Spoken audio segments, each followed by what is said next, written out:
அனைவருக்கும் வணக்கம்.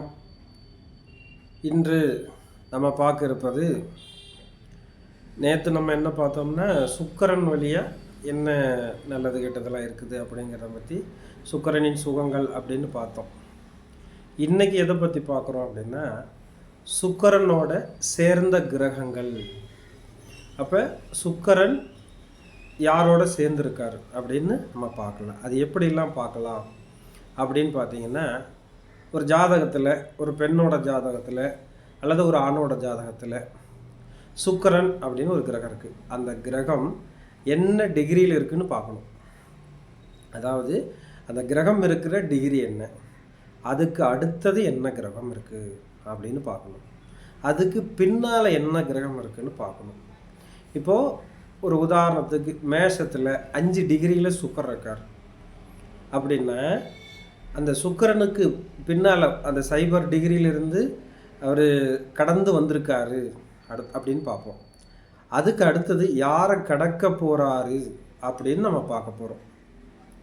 அப்போ இந்த சுக்கிரன் நம்ம ஆர்டரை நம்ம ஒவ்வொரு கிரகத்துக்கும் நம்ம செக் பண்ணிக்கலாம். அது அந்த மாதிரி சூரியனோட ஒரு ஜாதகத்தில் சுக்கிரனுக்கு முன்னால், அதாவது இந்த டிகிரி ரீதியாக, அது வந்து நம்ம நாடி விதிகளின்படி 1, 5, 9 அந்த அடிப்படையில் நம்ம யார் இருக்கா அப்படின்னு பார்க்குறச்ச அதை நம்ம கணக்கு எடுக்கணும். அந்த மாதிரி நம்ம அப்படி எடுக்கும்போது முதல்ல சூரியன் வந்துட்டார்.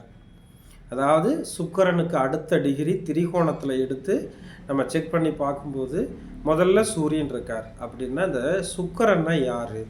முதல்ல உயிர் காரகத்துவம் கொடுத்தோம்னா மனைவி எடுக்கலாம். அடுத்தது குழந்தை, அதாவது பெண் குழந்தைகளை எடுக்கலாம். அப்படி அந்த வழியாக பார்த்தீங்கன்னா அத்தை, ஏன்னா அதையும் எடுக்கலாம். சகோதரி, கூட பிறந்த சகோதரி அப்படியும் எடுக்கலாம். அந்த ஜாதகர் பெண் ஜாதகராக இருக்கிறாங்கன்னா அந்த பெண் ஜாதகர். இப்போது இந்த சுக்கிரனுக்கு அப்புறம் சூரியன் இருக்காரு அப்படின்னு எடுத்துக்கிட்டிங்கன்னா இது பொது பலன். அதாவது வந்து நம்ம இன்னும் அதில் நிறைய சூழலை பார்க்கணும். அதில் இது பொது பலன். அதாவது சூரியன் இருக்கார் சுக்கிரனுக்கு அப்புறம் அப்படின்னா, சூரியனை என்னென்ன காரகத்துவம் சொல்லுவோமோ அதனுடைய ஓவராலாக இந்த குழந்தைக்கு இருக்கலாம், அந்த பொண்ணுக்கு இருக்கலாம் அப்படின்னு நம்ம சொல்லலாம். அப்படி என்னென்ன சொல்லலாம்? இப்போ அந்த பொண்ணு ஒரு நார்மலாக நம்ம ஒரு பெண் ஜாதகம்னே வச்சுக்கலாம். அப்போ அந்த பெண்ணுக்கு சூரியனோட காரகத்துவம் தான் இங்கே எல்லாத்துக்கும் மேட்ச் ஆகும். அப்படி என்ன மேட்ச் ஆகும்? அந்த சூரியன்னா ஆளுமை திறன், இந்த ஆளுமை திறன் அங்கே இருக்கும். அடுத்தது தான்ன்ற கர்வம் இருக்கும். ஏன்னா சூரியனுக்கிட்ட ஒரு கர்வம் இருக்குது. நான் உலகத்துக்கே நான் தான் வெளிச்சம் தரேன் அப்படிங்கிற மாதிரி ஒரு கர்வம் இருக்கும். அந்த கர்வம் இந்த பொண்ணுக்கும் வரலாம். அந்த சூரியன் தான் பார்த்தீங்கன்னா பவர்ஃபுல் எல்லா விஷயத்துலேயும். அப்போ எந்த இடத்துக்கு எந்த சூழலுக்கு போனாலும் நான் அப்படிங்கிற ஒரு அகந்தை, ஒரு கர்வம் இருக்கும். உலகத்தில் நான் தான் எல்லாத்தையும் சாதிக்க போகிறேன், சாதிப்பேன் அப்படின்ற ஒரு ஆசை அந்த பொண்ணுக்கு இருக்கும். இப்போ ஏன்னா சூரியனை முதலமைச்சர்னு சொல்கிறோம், பிரதம மந்திரி சொல்கிறோம். அந்த அளவுக்கு அந்த இடத்துக்கான தன்மைகளை பெருசு பண்ண ஆசைப்படும். அப்போ அந்த பொன் குழந்தை அந்த சூழலில் தான் இருக்கும். ஒரு சிலருக்கு இப்போது ட்ரெஸ்ஸு போடுறாங்க, பர்ஃபெக்ஷன் பார்ப்பாங்க.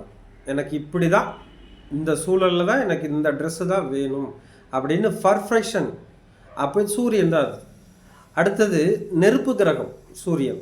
இப்போ இது வந்து பொது பலன் அப்படிங்கிறதுனால பொதுவாக வந்து ஒரு வயதுக்கு வந்த பெண், ஒரு திருமணமாக போகிற பொண்ணுக்கு பார்த்திங்கன்னா ரொம்ப நெருங்கின டிகிரியில் இருந்ததுன்னா சுக்கிரன் கர்ப்பப்பை சார்ந்தது, இந்த சூரியன் ஹீட்டு சார்ந்தது. அப்போ ரெண்டுமா சேரும்போது கர்ப்பப்பை பிரச்சனை வர்றதுக்கும் வாய்ப்பு இருக்கும். ஒரு சிலருக்கு கொஞ்சம் அந்த பீரியட் பிரச்சனைகளும் வரலாம். அப்போ இதை கொஞ்சம் கவனமாக பார்த்து நம்ம வச்சுக்கணும். அடுத்ததாக வந்து சூரியன் தான் பார்த்திங்கன்னா ஒரு பவர்ஃபுல்னு சொன்னோம். அந்த பவர்ஃபுல் படிக்கிறாங்க அப்படின்னா அந்த சூரியனோட காரகத்துவத்துக்கு சேர்ந்தாப்புலேயே படிப்பு இருக்கும். இப்போ ஹீட்டுனா என்ன எடுப்போம்? இன்ஜினியரிங் எடுப்போம். ஐஏஎஸ், ஐபிஎஸ், கலெக்டர் ஆகிறது, இன்னும் அதில் இந்த கவர்மெண்ட்டில் இருக்கிற உயர் பதவிகளை அடைகிறதுக்கு இந்த பொண்ணுக்கு ஆசை இருக்கும் அப்படிங்கிற மாதிரி இது ஒரு நல்ல விஷயமா இருக்கும். ஃப்யூச்சரில் மேரேஜ் ஆகி போயிட்டாங்க அப்படின்னா கணவனோட இந்த பொண்ணு ஏதாவது ஒரு வகையில் சண்டை போட்டுக்கிறது, கோவப்பட்டுக்கிறது, அதாவது வந்து ஒரு அண்டர்ஸ்டாண்டிங் இல்லாத ஒரு சூழலை உருவாக்கி தரும் அப்படின்னு ஒரு கணக்கு இருக்குது. அப்போ இதை கொஞ்சம் கவனமாக பார்த்துக்கணும். அடுத்தது இந்த சூரியன் சுக்கிரனுக்கு அடுத்தது வர்றது அப்படின்னா அப்பா மேலே ரொம்ப பாசமாக இருப்பாங்க. அந்த எண்ணம் வந்து பொதுவாகவே அப்பா பேரில் ரொம்ப ஒரு ஆசை, அது அவங்களோட ஒரு பரிவு, சந்தோஷம் இதெல்லாம் கொடுக்கறக்கு வாய்ப்பு இருக்குது. அந்த மாதிரி ஒரு நல்ல அனுகிரகமும் இருக்கும், சில மைனஸில் இருக்கும். இது வந்து அந்த அவங்க ஜாதகத்தை பார்த்து அதில் என்ன ஒப்பீடு இருக்குது அப்படின்னு பார்த்தா தான் முழுமையாக சொல்ல முடியும். நம்ம இப்போ சொல்கிறது பொது பலன். அதை நம்ம சரியாக கவனமாக பார்த்து அதை சரிப்படுத்திக்கிட்டால் ரொம்ப நல்ல விதமாக நல்ல அனுகிரகம் கிடைக்கும். இதில் இன்னும் நிறைய காரகம், இன்னும் நிறைய சொல்லலாம். அதில் இது இப்போதைக்கு நம்ம இந்த பொது பலனாக சொல்கிறதுனால இதை மட்டும் நம்ம பயன்படுத்திக்கலாங்கிறது என்னுடைய தனிப்பட்ட கருத்து. அதை ஒரு நல்ல விதமாக பயன்படுத்திக்கலாம். அடுத்தடுத்து வர வீடியோக்களில் இன்னும் நிறைய கருத்துக்கள், நிறைய ஜாதகங்களை, ஆய்வு ஜாதகங்களை, நம்ம பார்க்குற ஜாதகங்களை உங்களுக்கு வெளியே சொல்கிறதுக்கு கடமைப்பட்டிருக்கேன். அதை பயன்படுத்திக்கலாம். அனைவருக்கும் நன்றி. அதே மாதிரி நம்ம சேனலை நீங்கள் பயன்படுத்தி நல்ல ஒரு அனுகிரகத்தை எனக்கும் தரணும், நீங்களும் பெறணும்னு இறைவனிடத்தில் பிரார்த்தனை பண்ணிக்கிட்டு நம்மளை சேனலை சப்ஸ்கிரைப் பண்ணுங்கள், ஃபார்வேர்டு பண்ணி விடுங்க.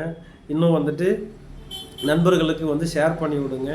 ஏன்னா நீங்கள் ஒவ்வொரு விஷயத்தையும் நமக்கு ஜோதிடத்துக்கு கொடுக்கறது பெரிய புண்ணியம். அதில் எல்லாருக்கும் பயன்பெறணும், நாங்களும் பயன்பெறணும்னு சொல்லி இந்த ஜோதிடம் மென்மேலும் வளர, நாமளும் ஜோதிடர்களாகிய நம்மளும் வளர, பொதுமக்களுக்கு ஒரு நல்ல வழிகாட்டியாகி வளரணும்னு சொல்லி அனைவரையும் சிரம் தாழ்ந்தி நமஸ்காரங்களை தெரிவித்துக் கொள்கிறேன்.